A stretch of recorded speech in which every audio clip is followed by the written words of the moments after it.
So यो चाहिँ चनपुरको करुवा हो साथीहरु। हामी चाहिँ फाइनली चनपुर आइपुगिसकेको छौँ। लगभग अहिले चाहिँ 7:30 भइसकेको छ होला। अनि टक्कसँगले चनपुरको करुवा देखाउँदै हामी चाहिँ तिनचुरे आइपुगिसकेको छौँ साथीहरु।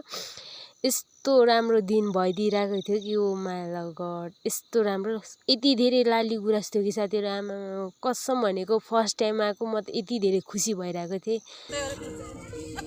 ह्यापी न्यू इयर 2083 साल तर 3 गतेको स्पेशली 3 गतेको दिन चाहिँ हैन तपाईहरुलाई चाहिँ कस्तो फिल भइराछ भनेर सोधेको थिएँ हैन। सबैजनाले मजा फिल भइराछ भनिराख्नु भएको थियो। सो हामी चाहिँ 3 गतेको गयो अस्तिको दिन।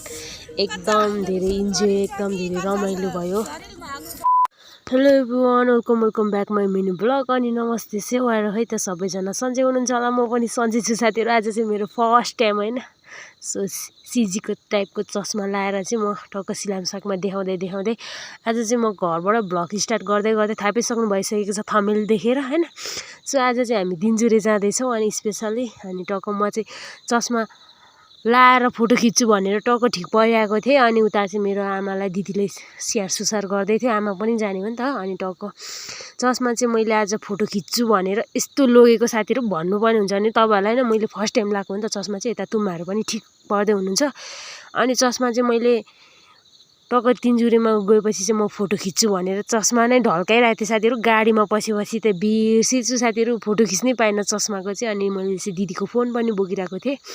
अनि यहाँ चाहिँ काकीहरुकोबाट हैन पावर ब्याङ्क चार्ज गर्नुको लागि चार्जरहरू मागिरहेको थियौँ, पावर ब्याङ्क। अनि त्यही भएर यहाँ निस्किँदैछौँ। त्यसपछि चाहिँ हामी फाइनली लागिसकेको छौँ त्यहाँ काकीको घरबाट पनि। तल ट्याक्सी आइपुग्न आँटिसक्यो अरे साथीहरु। त्यही भएर हामी चाहिँ अहिले जाँदैछौँ टक्कसँगले। काकीले चाहिँ अब साडी केहरू लाउने भन्दै हुन्थ्यो काकीहरू चाहिँ। अनि त्यही भएर काकी बोजू आमाहरू चाहिँ अनि त्यही भएर काकीहरूले चाहिँ खाजाहरू पनि यसो बोकेर चाहिँ जाँदैछौँ। अनि उता काकी पनि आउँदै हुनुहुन्थ्यो, त्यही हो। अनि यता चाहिँ मेरो मम्स। अनि हामी चाहिँ लाग्न आँटिसक्यौँ साथीहरु। टक्क ट्याक्सी पनि आइपुगिसकेको थियो फाइनली। त्यसपछि चाहिँ अब हामी जाने चाहिँ 9-10 जना भइसकेको थियौँ साथीहरु, 9 जना चाहिँ भनौँ न। अनि यता ठिक पर्दै हुनुहुन्थ्यो अब रेडी कता के बस्ने भन्ने कुरोहरू चल्दै थियो। त्यसपछि चाहिँ हामी लागिसक्यौँ साथीहरु। टक्क तपाईहरुलाई देखाउँदै मैले चाहिँ भिडियो गरिरहेको थिएँ नि त साथीहरु टक्क। अनि यहाँ पछाडि चाहिँ हेर्नु न अब कस्तो हाम्रो कुकुर पनि पछ्याउँदै रहेछ क्या साथीहरु। त्यसपछि चाहिँ हामी सरर लागिसक्यौँ साथीहरु टक्कसँगले।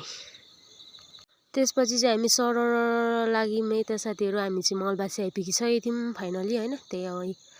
त्यसपछि हजुर